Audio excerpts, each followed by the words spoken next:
Feed చేస్తుంది, feed చేసి మెమరీలోకి వెళ్తుంది.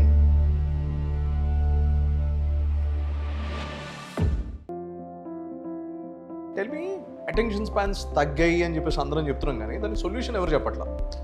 How do we make sure our attention spans go back to the time where our brains function very efficiently?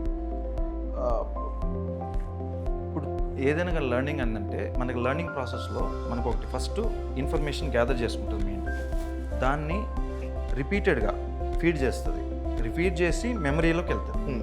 So that's how memory అనేది వస్తుంది. Right. So దాన్ని మనం ఏం చేయాలంటే మనం ఎంత స్పాన్ నిదానంగా ఆలోచిస్తాము, దాన్ని మళ్ళీ మళ్ళీ ఆలోచిస్తాము అనే దాన్ని బట్టి మనకి పర్మనెంట్ మెమరీ అనేది ఉండిపోతుంది.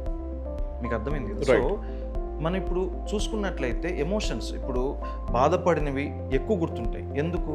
మనం వాటిని చాలాసార్లు ఆలోచించి దాని గురించి ఏడ్చి దాని గురించి బాధపడి మనం మైండ్లో ఫీడ్ చేసుకుంటాం కాబట్టి బాధ అనేది మెదడులో ఎక్కువసేపు గుర్తుంటుంది. సో మనం దాన్ని గుర్తు తెచ్చుకొని మళ్ళీ మళ్ళీ బాధపడుతుంటాం. సంతోషకరమైన విషయాలు చాలా విషయాలు గుర్తుండకపోవచ్చు, ఎందుకంటే మొమెంటలీ మన హ్యాపీనెస్ ఇచ్చినా మనం దాన్ని రిజిస్టర్ చేసుకోము. సో అదేవిధంగా మన అటెన్షన్ స్పాన్ అనేది ఇప్పుడు తగ్గడానికి రీజన్ ఏంటంటే ఎక్సెసివ్ యూజ్ ఆఫ్ గ్యాడ్గెట్స్ ఎక్కువ యూజ్ చేయడం వల్ల ఏమవుతుందంటే ఇప్పుడు మనకి ఒక సమస్య వచ్చింది, దాన్ని గూగుల్ చేసాము, వచ్చేసింది, కమాండ్ అయిపోయింది, next. So things will not work like that. If you found this video useful, like, comment, and subscribe for more health updates.